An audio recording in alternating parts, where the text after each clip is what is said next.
아폴로 13호를 아시나요? 대부분의 사람들은 인류 최초로 달 탐사를 했던 아폴로 11호만 알고 있습니다. 아폴로 13호는 들어본 적도 없고 유명한지도 잘 모르겠습니다.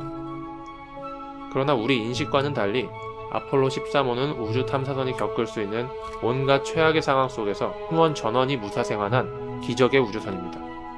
아폴로 13호라는 영화가 만들어지기도 했을 정도로 유명한 우주선입니다. 오늘은 아폴로 13호 이야기를 들려드리겠습니다. 13이라는 숫자가 서양에서 재수없는 숫자여서 그런 건지 아폴로 13호는 시작부터 문제가 많았습니다. 당시 나사 직원들은 아폴로 11호에 이은 연속된 성공으로 근거 없는 자신감이 퍼진 상태였습니다. 조그만 실수조차 용납하지 않은 우주비행에서 이는 아주 위험했습니다. 원래 우주비행 임무는 문제가 생길 경우를 대비하여 출발 전에 백업팀을 구성하는 게 원칙입니다. 아폴로 13호 탑승팀 1군 팀원 중 한 명이 중이염으로 인해 비행이 불가능해졌고 이례적으로 백업팀 대신 이미 훈련을 더 많이 받은 14호 팀을 보내기로 합니다. 그래서 14호에 탑승할 예정이었던 승무원들은 아폴로 13호를 타고 미국 중부 표준시 기준 13시 13분에 케네디 우주센터에서 발사되었습니다. 우주선이 발사되고 첫 번째 문제가 발생합니다. 추진 로켓의 중앙 엔진이 조금 빠르게 꺼지는 바람에 추진력이 부족하여 달 탐사 임무가 취소될 위기에 봉착한 것입니다. 그러나 나머지 4개 엔진을 좀 더 오래 사용하면 정상 궤도에 올릴 수 있다고 판단해 임무를 진행합니다. 우주비행사들과 통제소에서는 이를 액땜으로 여겼습니다. 이후 달 궤도로 진입해 가까이 접근할 때까지는 순조롭게 비행하게 됩니다. 미국 중부 표준시 기준 1970년 4월 13일 아폴로 13호가 지구에서 32만 km 떨어진 지점을 지날 때 기계선의 산소 공급 2번 탱크가 갑자기 폭발합니다. 하지만 우주비행사들과 관제센터는 의뢰 그렇듯 작은 운석이 우주선과 부딪혔을 것이라고 인식했습니다. 2번 탱크는 파손되었지만 1번 탱크에는 이상이 생겼다고 생각하지 못한 것입니다.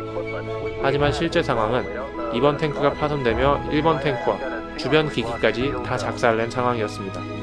무심코 창 너머를 뽑은 조종사가 우주선에서 하얀 입자가 나오는 것을 파악했고 휴스턴, 문제가 생겼다 라고 보고했습니다. 결국 비행사들과 관제센터는 2개의 산소 탱크가 모두 손상을 입어 산소가 새고 있다는 사실을 파악했습니다. 이 순간부터 모두의 목표는 달 착륙이 아닌 지구 귀환이 되어버렸습니다. 지구 귀환을 위해 관제소에서 생각한 방법은 2가지. 바로 유턴 아니면 달을 한 바퀴 돌아 유턴이었습니다. 바로 유턴하자니 엔진의 연료 상황을 알 수가 없어 착륙을 할 수 있을지 모르겠고 달을 한 바퀴 돌아오자니 승무원들이 쓸 공기와 전력이 부족했습니다. 산소 탱크가 터지며 주변 배터리까지 다 작살냈기 때문입니다. 결국 관제소는 최소한의 생명 유지 장치와 필수 장비를 제외한 거의 모든 장비를 꺼버리기로 결정했습니다. 이 상태로 달을 한 바퀴 돌아 유턴하며 귀환하기로 결정합니다. 자동 조종 방식이었던 아폴로 13호는 전력 부족으로 인해 수동으로 조종해야 했고 비행사들은 손으로 항로를 계산하며 비행하기에 이릅니다. 나사는 전력 부족과 산소 부족으로 인해 타고 가는 사령선을 폐쇄하고 달 탐사선으로 이동할 것을 지시합니다. 하지만 이산화탄소 문제가 발생합니다. 비행선의 경우 자체적으로 이산화탄소를 제거할 수 없기에 이산화탄소 제거기가 설치되어 있습니다. 하지만 2명만 탑승하게 된 달 탐사선에 3명이 들어가니 이산화탄소 수치가 계속 높아지고 있었습니다. 설상가상으로 사령선의 이산화탄소 제거기는 달 착륙선과 호환이 맞지 않았습니다. 우주비행사들은 호환도 맞춰놓지 않은 것에 어이없어합니다.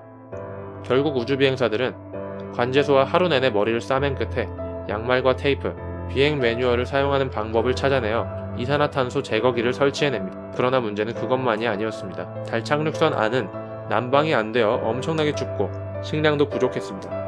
하루 먹을 수 있는 식량은 소세지 1개와 물 90ml 정도였고 얼어버린 물은 혀로 녹여 먹어야 했습니다. 우주선에 물이 적은 이유는 물이 무겁기 때문에 실지 않고 연료전지를 통해 수소와 산소를 합성해 물을 만들어 정수해서 먹습니다. 근데 산소가 부족하니 자연스럽게 물이 부족해지는 것입니다. 이런 고비들을 넘기고 지구에 재진입을 하기 위해 승무원들은 달 착륙선에서 다시 사령선으로 바꿔 탄 뒤 착륙선을 떼어내버립니다. 전기를 아껴가며 재진입을 시도하는데 관제소에서는 지난 폭발 때 터진 여파로 외부 단열재가 뜯겨져 나갔을 가능성이 제기되었습니다.